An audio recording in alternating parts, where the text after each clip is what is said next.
Yeah, hello everybody, and welcome to another KMU Pod live podcast. I'm your host Ricky Chabruggy, up here in Central Kansas, and down there in Southwest Kansas, Derek Relaford. How you doing? Pretty weird day, man. Charlie Kirk got shot on TV. That was interesting. Yeah, sad. I was a pretty big Sad. fan of Charlie, man. Like I don't know how much I never really studied his politics really deep. I don't know if I agreed with everything he said, but he was fun to watch debate. Yeah, I watched a lot of his reels and stuff, and I liked him, and I just blown away by it. I really am. My prayers go out to his wife and his two young kids because they're. I mean, I can't imagine what they're going through. Well, I mean, he was 31 years old. He was basically a Yeah, kid, in my opinion, man. That's young. yeah, very young. Yeah. Pretty Trump had the everybody put the flags at half mast. Till Um Sunday. yeah, pretty dark day in this country. I've even seen a lot of people who don't agree with Charlie at all, like political Right. pundits from the opposite end being like, "Nope, this is not what we ever wanted. This is awful."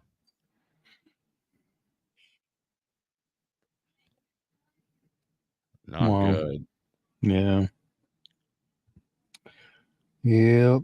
Not good. Very sad. Very sad. And I don't know if they got there's still a manhunt as of 16 minutes ago. They have not found the person that shot him. Really. Cash Patel or whatever his name is, the FBI director says they do have it. Huh. That's what Norm was telling me, but CNN Yeah. live manhunt underway after activist shot and killed in the Utah campus. There's an active investigation. Person has been taken custody for interrogation. Was released this evening. Let me see. I'm not sure. Whenever stuff like this happens, it's really hard to just decipher what's going on in real time, what's not real. But Yeah. I have heard multiple sources say that they have somebody in custody, and then CNN saying they don't. So Yeah. who really knows? But thoughts and prayers to Charlie Kirk's family, friends, and employees and associates. That's a rough thing to and it happened right in front of everybody that he loves. It's not good. I know. He had a whole crowd of people there, and like he always does at his tour stops at the colleges, and somebody decided to be stupid. I mean, it's kind of interesting because I've watched one of his reels where he was actually talking about he had received death threats before and he had been shot out before and that kind of thing. And yet he still kept going out there doing his tour and stuff like that. And I mean, that says a lot about what kind of man he was. Yeah, yeah. I think he definitely walked the walk of the talks that he talked. He wasn't somebody. And Norm was kind of pointing out the fact that he was willing to go to those college campuses and have that and put that microphone out there and let anybody talk to him. I think it shows a great deal of character as far as he wasn't a coward, and it wasn't like he didn't think that this could happen someday. He's got a lot of people that hate his guts. There's a lot of crazy, deranged people that can't really have trouble distinguishing from reality and fantasy, and they go do something like this, probably thinking they're going to be like, people are going to high five him, but no, you're not going to find a single person on the opposition that has a career that's willing to tweet that like it's good what you did. That's not the Yeah. point of, I think it's beautiful in this country that people think differently, and I think it's beautiful that there's like a give and take and a constant battle for king of the hill and everything. But I don't want. If at any point we're killing ourselves, our own American citizens, I think we've Yeah. taken a wrong turn somewhere. Oh, definitely. Let's see. We got Ellen Dotson in the house. Christopher Under's in the house. Brina Wilson's in the house. Baby Blue Eyes is in the house. Cindy Thompson's in the house. Baby Blue Nice. Eyes is asking me how I'm feeling. I'm doing all right. Considering what I got coming up, I'm doing all right. Feeling okay. I'm recouped quite nicely from my heart cath. Still bruised up a little bit on my arm, but not bad. Did they say anything about your heart cath? Was it they were just doing it? They weren't really looking for anything, right? They were just kind of getting like an Well, idea of what was going on. they were looking at my veins to see if there was any blockages or problems, and I guess you'd say preliminarily, they said everything looked good. Good. So I have a follow up on that on the 18th to find out more. And then went ahead and did my carotid test since I was there too. And I don't know the results of that yet. I'll know that on the 18th also. So, yeah. Yeah. I'm just sitting there looking at this ABC 7. And I have several political figures quoting on Charlie Kirk's assassination. Trump saying no one understood or had the heart of the young United States of America better than Charlie. He was loved and admired by all, especially me, and now he's no longer with us. Melania, my sympathies go out to his beautiful wife, Erica, and family. Charlie, we love you. Former President Biden said there's no place in our country for this kind of violence unless then now. Jill and I are praying for Charlie Kirk's family and loved ones. Barack Obama, we don't yet know what motivated the person who shot and killed Charlie Kirk, but this kind of despicable violence has no place in our democracy. Michelle and I will be praying for Charlie's family tonight, especially his wife, Erica, and their 2 young children. Kamala Harris, I'm deeply disturbed by the shooting in Utah. Doug and I send our prayers to Charlie Kirk and his family. Let me be clear, political violence has no place in America. I condemn this act, and we must all work together to ensure this does not lead to more violence. And Gavin Newsom, the governor of California, the attack on Charlie Kirk is disgusting, vile, and reprehensible. In the United States of America, we must reject political violence in every form. So, some of what the left are saying tonight, as well as Donald Trump. Yeah, Trump announced his death.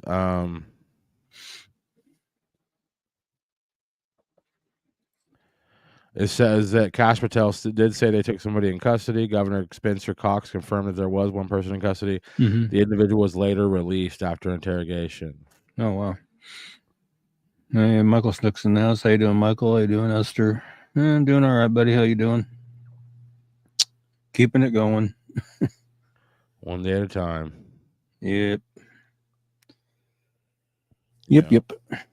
Well, we'll go ahead and get into our show. You're watching Kansas Missing and Unsolved. Obviously, a little bit of darkness hangover. Mm-hmm. Not very often does somebody get assassinated on, where everybody can watch it in real time, and that's really scary. Yeah. And I think as a nation, we should all be in mourning.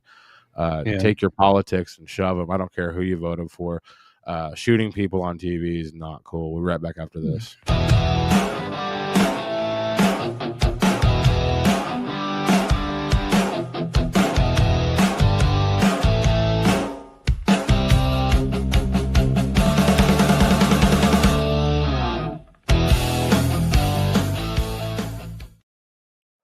Yeah, Michael's saying I'm good. You know me as Shane or Kruger in case. Yeah, I remember when you wrestled for XW. I haven't forgotten that. I haven't forgotten that. Maybe getting old. I ain't seen that quite yet. All right. We're going to kick it off with Lori Heimer, an unsolved homicide. Lori Heimer was brutally stabbed in her rural Surrey, Kansas home on June 25th, 2016. Lori ran her business, Lori's Poodle Patch, from her home. Lori was a licensed breeder of miniature poodles and was licensed through the state of Kansas. Kansas Bureau of Investigation was contracted to assist Saline County Sheriffs in the investigation. They responded with agents and their crime scene response team. During the investigation, 2 vehicles of interest were developed. Vehicle 1 was said to be an older flatbed pickup truck, possibly a Chevrolet, which is described as beat up maroon in color, with a white front bumper, silver grille, and wide style side mirrors. The driver was described as a man who was 50 years of age or older with salt and pepper hair. Vehicle number 2 was an older style small pickup truck, possibly a Chevrolet S10, with a 2-tone paint job, dark blue on the top and the bottom with light blue in the middle, a silverback bumper, and a newer blue tailgate that appeared to have minimal damage when compared to the body of the truck. The remainder of the vehicle is described as beat up and scratched up. There may have been 2 animal cages or crates in the back. The driver's seat of the second vehicle the driver of the second vehicle, was described as a white male, approximately 40 years of age, with shoulder-length hair and wearing glasses. Investigators have said they would like to locate these 2 vehicles. They would also like to speak to anyone that had any contact or a business appointment with Lori at any time between June 20th and 25th, 2016. If you have any information regarding the homicide of Lori J. Heimer, please call the Saline County Sheriff's Office at 785-826-6500 or the KBI at 1-800-572-7463. There is a reward of $37,500 being offered for information that leads to the arrest and conviction of the person or persons responsible for Lori's murder. So if anybody has any information at all that would help investigators, call it in. Let them know what you know and let them decide whether they need that information or not. Don't try to decide it for them. Call it in and let them decide because they know what they're looking for. So please call it in. See if we can't get some justice for Lori and her family. Pretty wild. That was so sweet. I saw your brother when I was in town a few weeks ago. And you didn't see me. Shame. No. Okay, this one's Haley Davis, missing from here in Salina, Kansas since July 21st, 2023. 19 when she went missing. She's now 21, 5'6" to 5'7", weighs between 190 and 200 pounds. Her hair was last known to be dyed bleach blonde. She has blue eyes. She left Salina, Kansas with a male acquaintance to go to Wichita. She was last active on her social media and last heard from on July 21st. Wichita police say that the investigation has led them to believe that Haley may be deceased. And when she went missing, she was 19. She's now 21, 5'6" to 5'7", weighs between 190 and 200 pounds. Her hair was last known to be dyed bleach blonde, and she has blue eyes. If you have any information regarding Haley's disappearance, you know her whereabouts or the location of her remains, please call Detective Owens at 316-268-4185, or you can email aowen@wichita.gov. To remain anonymous, you can call Wichita Sedgwick County Crime Stoppers at 316-267-2111, or you can call KBI at 785-296-4017 or the 800-572-7463. Or down at the bottom of the flyer there, you can see that handy dandy Crime Stoppers QR code in the Crime Stoppers banner. You can scan that and it'll take you to a form on the Crime Stoppers website that you can fill out and submit your information that way. If you do have any information at all, get it sent in, because like I said on Lori's, send in what you know. Let police decide whether it's something that they need or not. Don't try to make the decision for them because they know what they're looking for and what they need. So get that called in or sent in or however you want to do that, and see if we can't get Haley located and back home to her family. And I've mentioned this before. Wichita is now heading up the investigation into her disappearance because she was last known to have been going to Wichita with a male acquaintance. So Wichita has taken over the investigation. So that's why all the Wichita information, because they are heading it up now instead of Salina.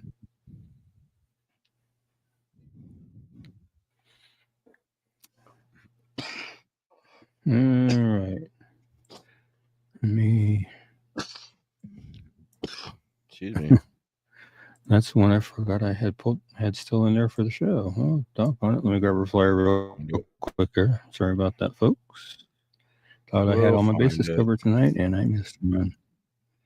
I have it right here somewhere. Baldwin. Gotta go up. Nope, right there. I found it.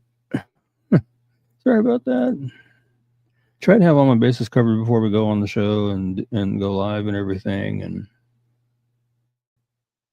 sometimes it just doesn't happen. Okay, computer, open it. There you go. This is Anna Marie Baldwin. It's another unsolved homicide. This one's from Topeka, Kansas. That's where she went missing from. Her remains were found in Osage County, Kansas. They were found by a park ranger just north of Melvern Lake in Osage County on August 25th, 2017, near the lake's Turkey Point waterfront day use area. Anna is thought to have been killed between April and July 2017. She was 5'6", weighed about 120 pounds, had brown hair, hazel eyes, and at times wore gold frame glasses.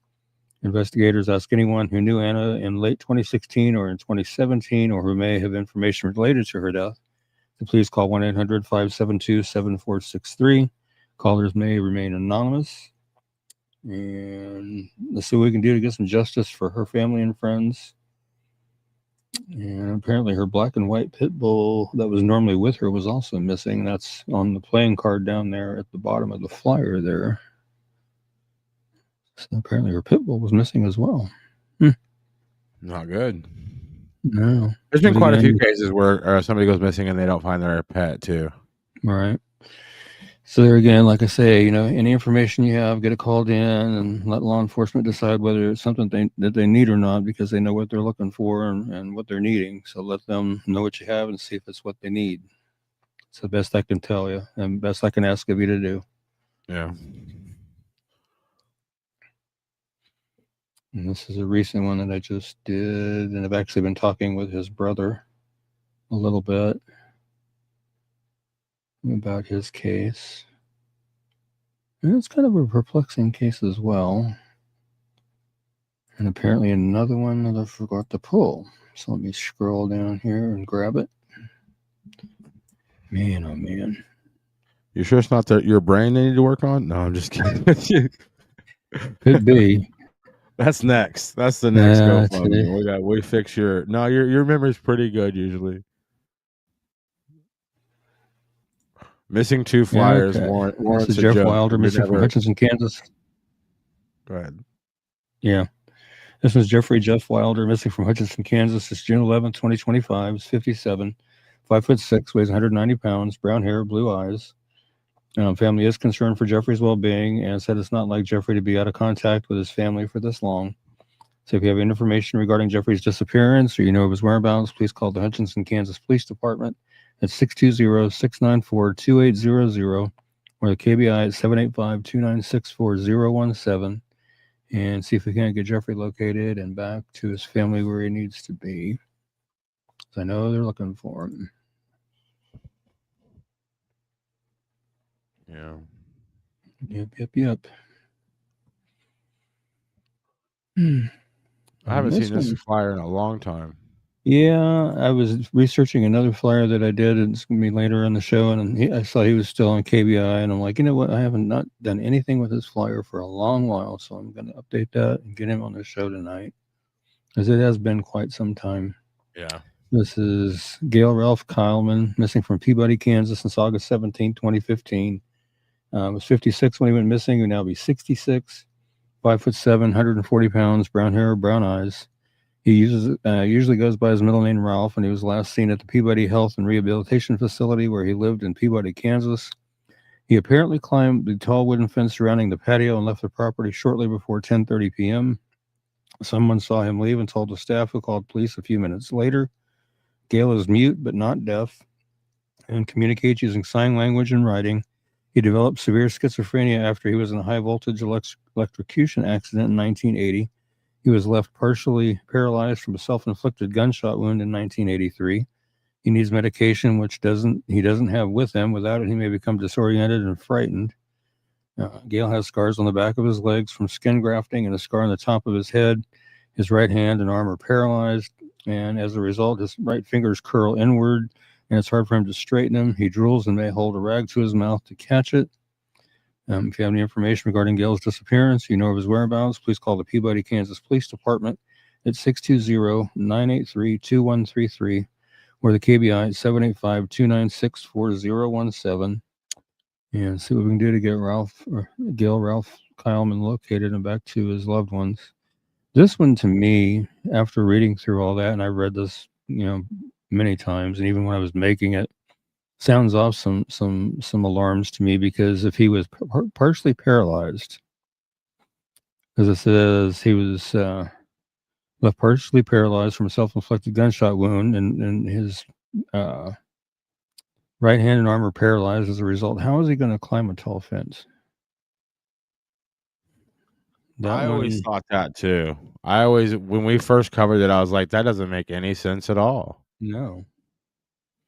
Because if his fingers are curled inward, and he has a hard time opening them.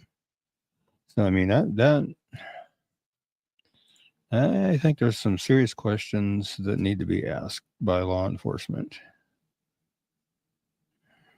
So I don't know. It just seems really strange.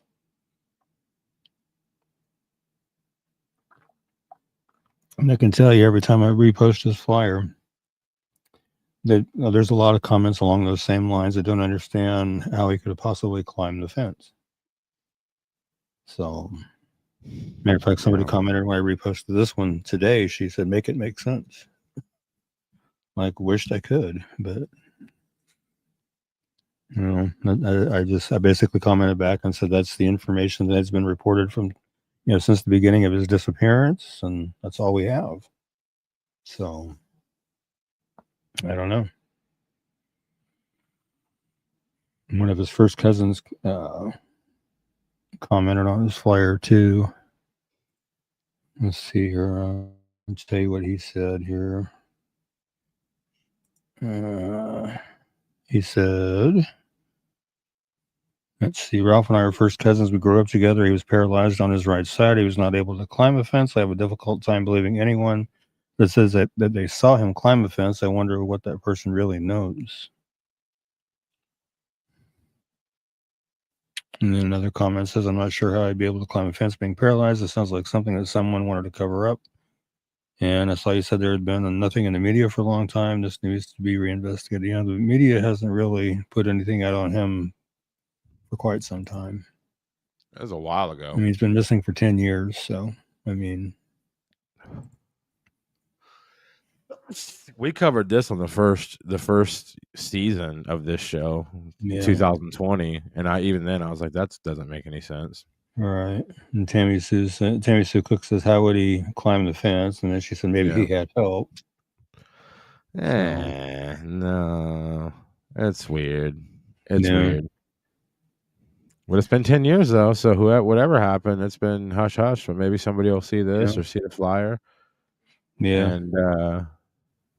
And we'll see what happens.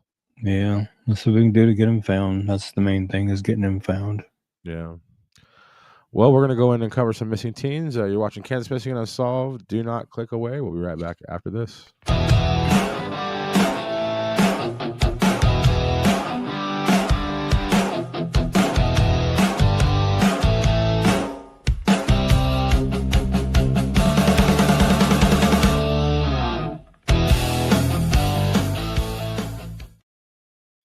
All right.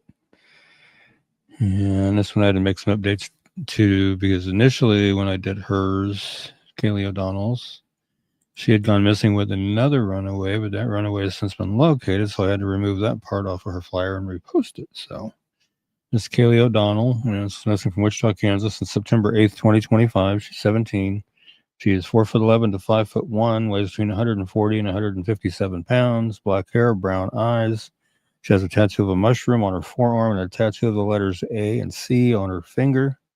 If you have any information regarding Kaylee's disappearance, you know her whereabouts, please call the Wichita, Kansas Police Department at 316-660-9254 or 316-660-9456 or 316-263-6011 or the KBI at 785-296-4017. And see if we can't get Kaylee located and back to where she needs to be. And we have done her, we've covered her a few other times when she's gone missing. I was able actually to get a hold of the picture on the left in the green shirt and add that to her flyer, because typically I just had the one in the white, but I've added the photo. It's more recent. So see what we can do to get her located.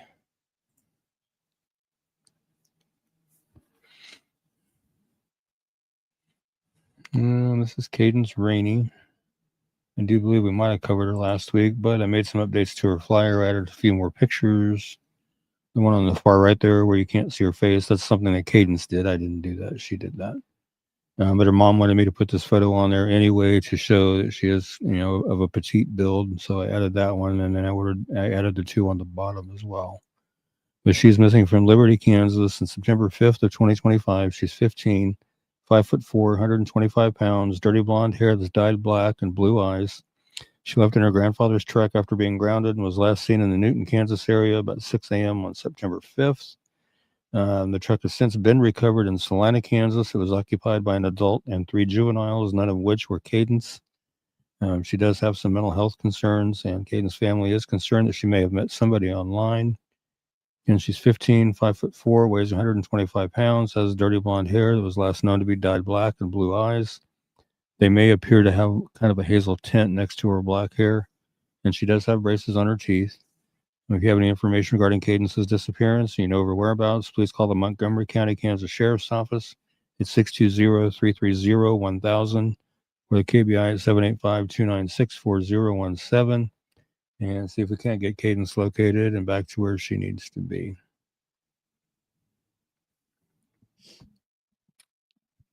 Can't believe they actually found the truck here. It's the lineup.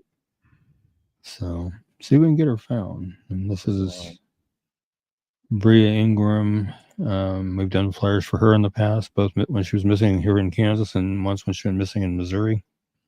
This time she's missing from Topeka, Kansas on September 5th, 2025. She's 17, 5'6", 140 to 145 pounds. Her hair is last known to be dyed black. She has blue eyes. If you have any information regarding Bria's disappearance, you know her whereabouts, please call the Topeka, Kansas Police Department at 785-368-9200 or the KBI at 785-296-4017. And she does have a hoop piercing in her right nostril there.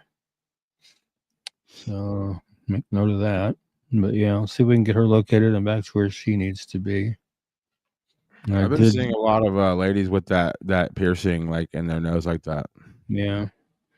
Initially, I just had the left-handed picture on there, and I was sent the right-handed kind of I should say a profile shot. So I added that there too. So whatever I can add that will help get them located, I will add. So yeah. Yeah, this is Rihanna Greer. I know we've covered her before, but I added the picture on the far left and wanted to get that out there again. She's missing from Iola, Kansas since July 26, 2025. She's 17, 5 foot tall, 90 pounds, brown hair, green eyes. It's believed she might still be in the local Iola area, or she may be in the Wichita, Kansas area. And she's 17, 5 foot tall, 90 pounds, brown hair, green eyes. If you have any information regarding Rihanna's disappearance, you know her whereabouts, please call 911 immediately or call the Allen County, Kansas 911 Communications Center at 620-365-1437 or the KBI at 785-296-4017. See if we can't get Rihanna located and back to where she needs to be.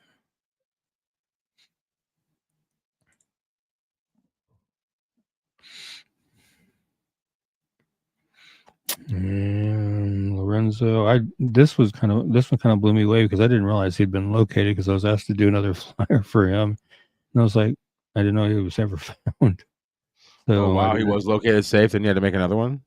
Yeah, and actually, I got a more recent photo of him in the middle photo up there was a more recent one that I was able to add to that. But he's missing from El Dorado, Kansas. It's September 8th, 2025. He's 17, 5'5", 120 pounds, dark brown, black hair, and brown eyes. He's believed to be with a friend, Tyson Byers, in a stolen vehicle. And he's 17, 5'5", weighs 120 pounds, dark brown, black hair, dark brown eyes. He has health conditions that require medication that he doesn't have with him. He does have a tattoo of the Kansas City Royals logo and R.I.P. Ron with the dates 9/2/79 and 12/2/21 on his arm, and a skeleton hand on his left hand that will either incorporate the cross on his finger in the middle knuckle there, or cover it up. If you have any information regarding Lorenzo's disappearance, you know his whereabouts, please call the El Dorado, Kansas Police Department at 316-321-9120 or 316-321-1080 or the KBI at 785-296-4017. Let's see what we can do to get him located and back to where he needs to be. And I do have a flyer for Tyson also. The only other information I can add to that is it's thought that they may be trying to get out of state. It's the only other information I can really add to that. And there is Tyson Byers. And he is also missing from El Dorado, Kansas since September 8th, 2025. 15, 5'6", 120 pounds, blonde hair, blue eyes. He is believed to be with a friend, Lorenzo Sanchez, in a stolen truck. Again, 15 years old, 5'6", 120 pounds, blonde hair, blue eyes.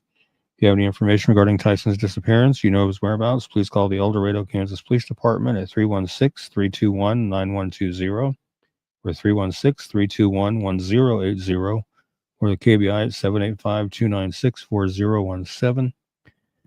And see what we can do to get Tyson located as well and get them both back to where they need to be.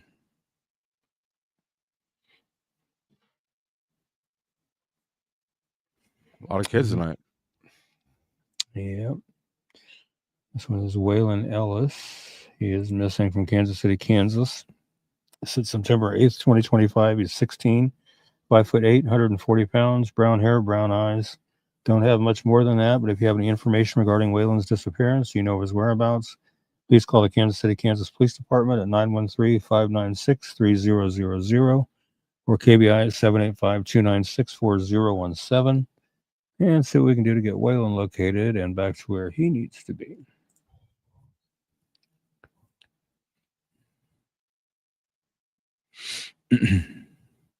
And this one I just did not too awful long ago before the show.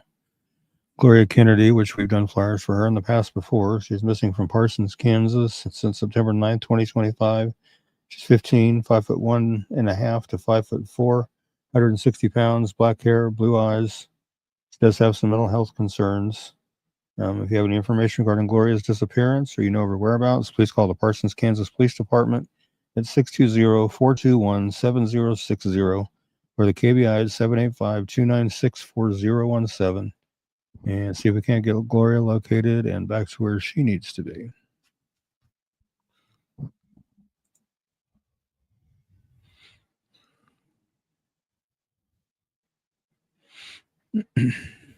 And this one I literally did just right before the show. Malachi Switzer, I'm not sure how to pronounce the Ambalile, I guess, would be missing from Wichita, Kansas. It's September 6, 2025. 16 years old, 5'9", 160 pounds, black hair, brown eyes. Don't have much more than that, but if you have any information regarding Malachi's disappearance, you know of his whereabouts, please call the Wichita, Kansas Police Department at 316-660-9456 or 316-660-9254 or 316-263-6011 or the KBI at 785-296-4017 and see if you can't get Malachi located and back to where he needs to be.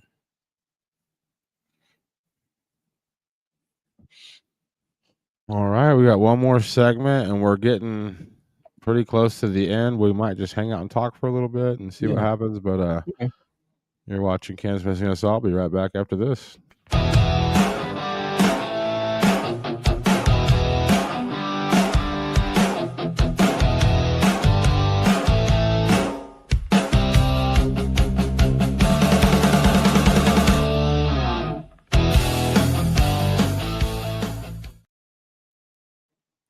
Okay, this one's Dana Bruce. She is missing from Sedalia, Missouri since October 4th, 2008. 23 when she was missing. She's now 40. 5'2", 98 pounds, brown hair, green or hazel eyes. She was last seen at her children's babysitter's home in Sedalia, Missouri. She had left the children there earlier that day so she could go out for the evening. She returned at midnight and gave the babysitter more money and asked her to watch the children for the rest of the night. Dana was seen at Malone's Bar on Main Street with a young man driving a late model red Ford F-150 truck earlier on the night of her disappearance. She left with that man at 11:30 p.m. Police have identified the man that she was with that night. He traveled to Atlanta, Georgia after her disappearance. Police questioned him about Dana after he was arrested there on unrelated charges of marijuana possession and driving on a suspended license. Authorities have not named him publicly, but they are calling him a person of interest in her case. Told his questioners that he and Dana parted ways after they left the bar, and he never saw her again after that. She left all of her belongings behind, including her hairbrush and toothbrush. She does not have credit cards, debit cards, checking account, cell phone, or a car. And she was 23 when she went missing. She would now be 40. 5'2", weighs 98 pounds. She has brown hair that was colored brown at the roots, black at the ends with red highlights, and green or hazel eyes. She was last known to be wearing a black shirt with the word Rebel and silver lettering on the front and blue jeans. Dana has a tattoo of a teddy bear with wings and the name Dylan on her upper left arm. She is blind in her left eye. She has a 2-inch scar along her lower spine and a staple scar on her right shoulder. Her ears are pierced one time each. If you have any information regarding Dana's disappearance, you know her whereabouts, please call the Sedalia, Missouri Police Department at 660-827-7823 or 660-826-8100. On the Missouri State Highway Patrol at 573-526-6178 or toll free at 866-362-6422 or private investigator Leslie at 910-427-0070 and see what we can do to get Dana located and back home to her family, because I know they have been looking high and low for 17 years to try to find, almost 17 years to try to find her and get her brought home. So let's see what we can do to help that happen. That was a long time ago, man. And this is Karen Stratton's comment here. She's saying, "This is a great podcast sharing all missing children. Thank you for doing a job that is greatly needed." And you're very welcome. That's Appreciate all that. Ricky. Follow Ricky's Kansas Missing and Unsolved on Facebook, and you can also find him on YouTube. And this is probably a good time to talk about it. Yeah. That we every week when we do a show, we use a program, and I'm going to put this on the screen real quick. Yeah. Excuse me. That's Ricky's YouTube page. So if you want to keep up with this show, you should really get a YouTube account because YouTube's fun. It's Yeah. great. Me and Ricky spend a lot of time on YouTube, but also just if you find Ricky on YouTube and you subscribe to him for free and then you click the notifications, they will actually tell you every time Ricky goes live. And Facebook has not been telling people we go live for quite a while. And we actually got like a message on our streaming software this week saying that Facebook might be going bye-bye as far as live streaming goes. We don't know how official that is, but we could tell you right now we've had a severe issue with Facebook not allow. Ricky has 96,000 followers. There's no reason there should be 8 people watching this show from that channel. Like that, there's obviously an issue. So please get a YouTube account. Follow Ricky's YouTube page. We go live there every week, and YouTube is not going anywhere. We have not gotten any weird messages about YouTube going away. So we will be live. We go live to YouTube, Ricky's YouTube, every week. So you can go check the old shows out there, but definitely follow that page and keep up with the show because we're not going anywhere. And Ellen Dotson, who is Dana's aunt, says there will be a candlelight celebration for Dana on October 4th in Sedalia, Missouri. I wish I could get over for that, but I will actually be 2 days out of surgery on October 4th. So, and Queenie says she'll watch the show later. And Ellen says, thank you for sharing Dana's flyer every week. You're very welcome. Yeah, I saw that message last night when I was loading flyers for the show, and it basically stated that Facebook was having issues with streaming from StreamYard, and it was a Facebook issue, not a StreamYard issue, and StreamYard was monitoring it to make sure to see if it was going to be resolved or not. And apparently it has somewhat been resolved because we do have some Facebook viewers tonight, so that's good. Yeah. But like you say, I mean, it's more reliable to go with YouTube. So, jump over to YouTube, which is that one right there. And I love Facebook. And when you and me first started this show, the reason we started, because every time I had just met you, and we went live to your Facebook page, and there was like 120, 130 people. It was crazy. Yeah. And so we were like, hey, let's do this every week. This is a good way to get the flyers out there. But it's so many people will see me or contact me on Messenger and be like, when do you guys do KMU? I'm like, every week. They're like, where? I'm like, on the page. Well, I never got a notification. I never see it. I don't think it's something that they're doing to Ricky personally. I think it's just Facebook and I'll be the first to admit, Facebook is not my go-to app if I'm trying to sit there and watch something long form. Facebook is something scroll quickly. So I understand if Facebook's not trying to make a big deal about live streams, especially hour-long shows. But if you're somebody who does like an hour-long stream on your phone or your TV or however you do it, if you watch it on the YouTube, you can stream it to your TV for sure. Right. And so it's kind of fun to watch this show just on a big screen TV at your house with your friends. So YouTube, I would say go there if you want to have a 100% direct link to Ricky's content every week. And if you want to get a bell on your phone will ding or vibrate every Wednesday and let you know Ricky's about to go live. If you want that kind of connection to Ricky's show, go to YouTube for sure. Yeah. Yeah, it seems like anymore Facebook's all about clips and reels and stories and nothing long viewing at all. Yeah.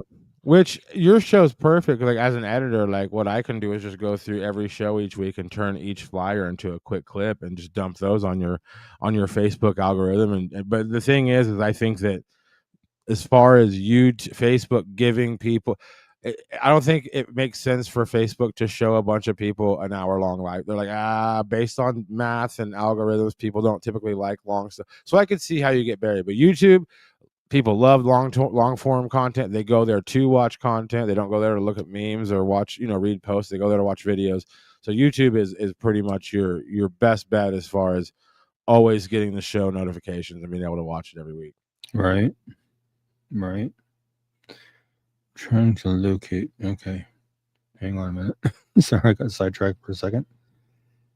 So I'm going to talk about next week's show for a minute. This is Jeremiah Demetrius Moneta, missing from Ponca City, Oklahoma since January 17th, 2025.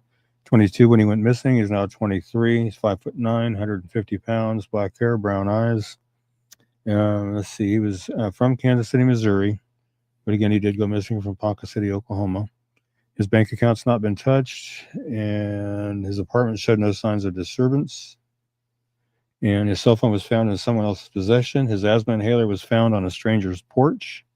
Family says that Jeremiah never leaves his inhaler behind.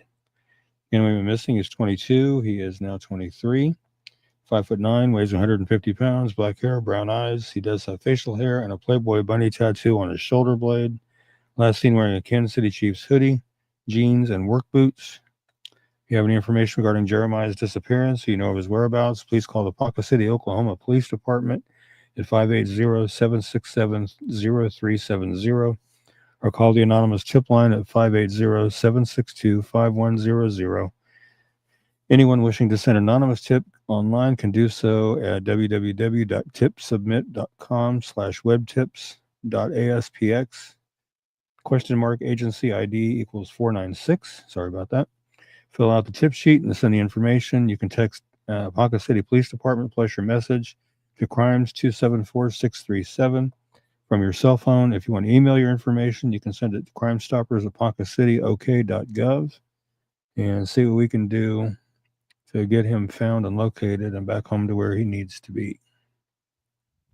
Been trying to make contact with his mom and I haven't had any luck just yet. I've messaged her and I'm waiting on a response. Speaking of contact with a mom, are you anywhere near where you want to announce anything on your upcoming guests on your show? I don't know. It's like you said the 17th, or which day you said. Yeah. Hang on just real quick here. I had been talking. I know you guys probably don't remember. You might remember. I covered London Valdez. She was missing from Hooker, Oklahoma, and was found deceased. Can't remember where she was found deceased at. Do you remember off the top of your head? London. Yeah, London Valdez. Valdez, maybe. Yeah, I think so. Let me double check. She had gone missing from Hooker, Oklahoma, and then she was found deceased. A couple of guys. She was with a couple of adult males at a hotel. They were seen leaving the hotel, and in a truck and or SUV, and apparently it high centered and got stuck. One of the guys was found walking down the road. London hadn't been found until I think it was 10 days later or something like that. I have to go back and reread everything. But what's going on here? I'm trying to upload a picture here. But anyway, I've been talking with her aunt, and I'd watched a video on Joe Schmo's channel where he had the mom and the aunt on the show. And you and me watched most of that together after the show last week, because a girl had sent me that in DMs, and you and me watched it together in the studio after the show. Yeah, well, that was just Joe Schmo by himself. The one I watched later was one that had the mom and the aunt on there. Oh, really? Okay. Well, how'd that go? Yeah, he did a follow-up to that. And they went over the preliminary medical examiner's report, and it said that the preliminary cause of death was acute methamphetamine toxicity compounded by hyperthermia.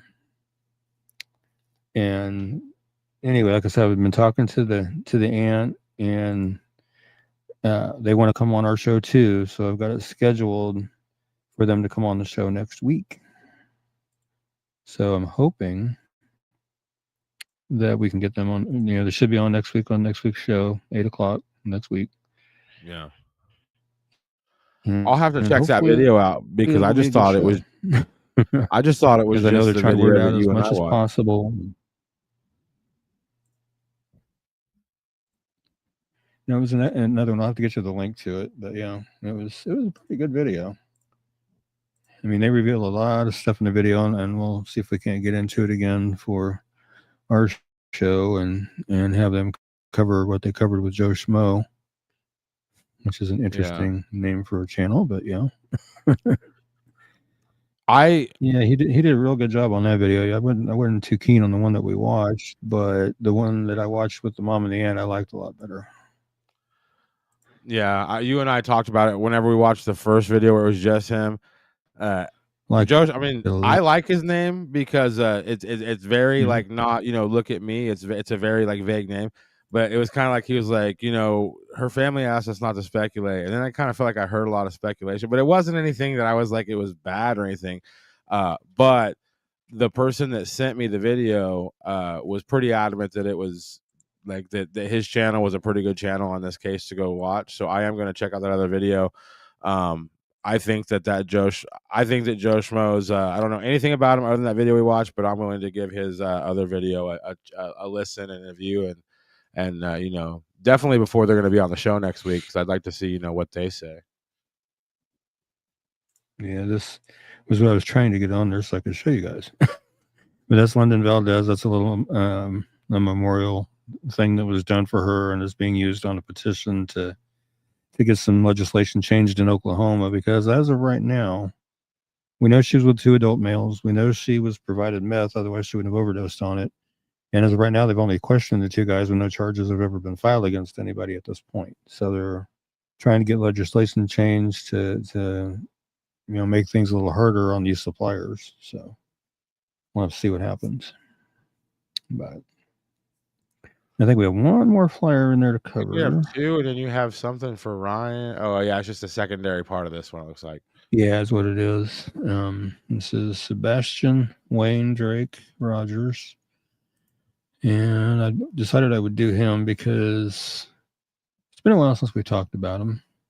And I did see a couple small updates, nothing really big. I don't know what is going on with my computer that it does not want to pull his flyer up for me. And I'm going to finish arguing with it here momentarily. Okay. And he's missing from Hendersonville, Tennessee since February 26, 2024. It's about a year and a half he's been missing now. He was 15 when he went missing. He's now 16. 5'5", 120 pounds, brown hair, brown eyes. He was discovered when his mother went to his room to wake him for school. Sebastian, who is high-functioning autism, is described by his mother as being very smart, not a mischievous child by any means. Sebastian has a medical condition that may impair his ability to return safely without assistance. A landfill in Kentucky was searched for Sebastian with nothing found. On February 27, 2024, TBI, the Tennessee Bureau of Investigation, issued an Amber Alert based on additional investigative information developed during the search, although they've never said what that information was. Again, when he went missing, he was 15. He's now 16. He's 5'5", weighs 120 pounds, has brown hair and brown eyes. Sebastian does wear eyeglasses. Sebastian was last known to be wearing a black sweatshirt and sweatpants. He was also carrying a flashlight. If you have any information regarding Sebastian's disappearance, you know of his whereabouts, please call the Sumner County, Tennessee Emergency Communications Center at 615-451-3838 or the TBI, Tennessee Bureau of Investigation at 1-800-824-3463 or your nearest FBI field office. And as far as I know, this is still accurate. Dwayne Dog Chapman, allied with At Night and standing for Sebastian's father, Seth Rogers, is offering a $447,000 reward for information securing the safe return of 16-year-old Sebastian Wayne Drake Rogers or the capture and conviction of those behind his disappearance. Now, we'll switch over to this is a timeline that I have located on his case. I'm just going to find where I have it in my lineup here. Oh, there it is. We'll go over that. Okay, this is the timeline of Sebastian Rogers' disappearance, February 25th, 2024. The day before, Sebastian spends the day shopping with his mom, Katie, shopping, bowling alley, video games, dinner out. They return home and go to bed between 9 and 10. Just before 10 p.m., Katie hears a loud bang from his room. She asks if he's okay. He replies yes. She tells him to go to sleep for school the next day. At midnight, Katie finishes a 2-hour phone call with her husband and goes to bed. The next morning, Katie wakes up, this is the 26th, to find Sebastian gone. She searches the neighborhood and school. No sign. Her husband calls 911 to report him missing. Early search, Sebastian's phone, cash, clothes, shoes still in the house. Only a small yellow flashlight is believed to be missing. The first week, 2,000 searchers cover 44,000 acres around the home. Teams use drones, dogs, helicopters, ATVs, and drain ponds. FBI brings in Child Abduction and Behavioral Analysis Unit. Video evidence. Cameras confirm no one entered or left the house that night. Rumors of flashlights proven to be truck headlights on a hill. Green hoodie man at restaurant identified, cleared by police. And the FBI is offering $50,000 reward for information on Sebastian's disappearance or his safe return. And again, he would now be 16. I'm going to go into a little bit more depth here.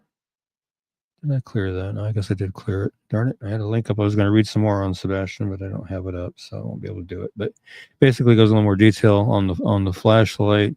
FBI went in and analyzed the video that had the alleged flashlights, and they determined that it was because of the angle of the camera and the time of night it was. There was actually a couple of headlights on a truck that was on a hill, about, I think it's 200 or 300 yards out. And the man wearing the green hoodie, apparently that stems from a brief interaction that he had with Sebastian's mom, Katie, at a restaurant parking lot. And they went and investigated that and determined that he was a frequent customer at the restaurant, and that he had no connection to the case, and he was cleared. So those two issues have been debunked by the FBI. And again, the FBI has now got their $50,000 reward out there, as well as the reward from Dog Bounty Hunter as well. So let's see what we can do to get Sebastian located and back to where he needs to be. I bet there's enough reward money in Kansas that just one person could quit their job. If they could just solve one case a month, they would be pretty wealthy. Right. And again, we kind of touched on it a little bit ago. London Valdez's mom and Brittany Valdez and her aunt. I'm trying to remember what her aunt's name is here. Rochelle Conaway. Rochelle Conaway. Okay. Will be on the show next week. So if you guys want to tune in for that, we'll gladly have them on the show next week.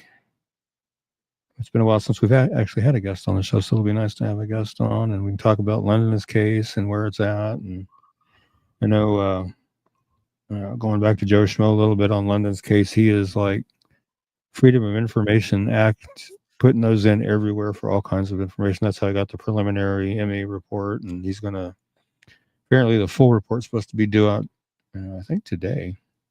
So I think he was going to try to get Freedom of Information Act put in to try to get the full report and stuff like that. And said he was going to be deep diving into a bunch of other stuff to see what he could find out and things of that nature. So I'm going to be watching his channel pretty close to see what he comes up with too.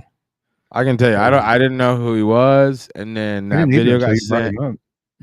And then I think the video that was sent to me that you and me watched, that might have been the wrong video. But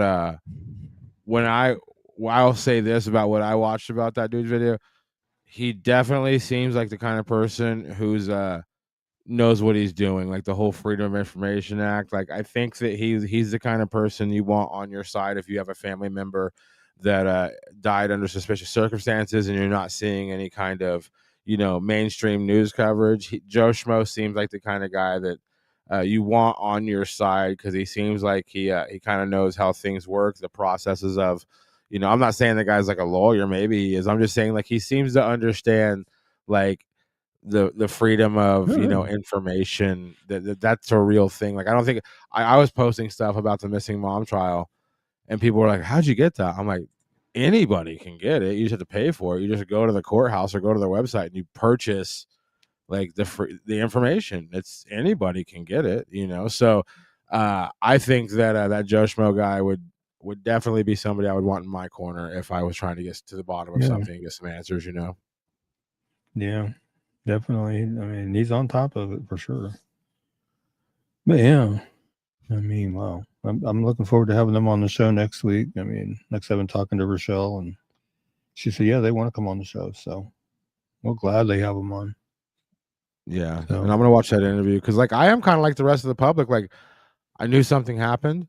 I knew she was missing, and I knew that she was found deceased. And then I had heard, I don't know, 1,000 rumors since that day. And then when you're from this part of the country, and when you hear rumors, you try not to put too much water into that bucket, because who knows if it's true or not. But, I know that it's something that hasn't gone away. Like, I keep seeing, every week I'll see something about, keeping this story alive for London. So I think that, if it's got the staying power like that many people are upset and that many people are kind of demanding answers or just any kind of information at all, I'm somebody who's a firm believer that there's probably something to it, a little bit. So I would love to talk to all of them and just give them an opportunity to tell your audience, what they know and what they experienced. And I think that'll be a really good thing for everybody involved.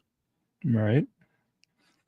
Yep, it'd be nice to have them on there to see what all we can learn about London and and the kind of young lady she was, and see what we can do to help help their cause. And I did sign their petition to push legislation, whatever. Push, I can't say the word.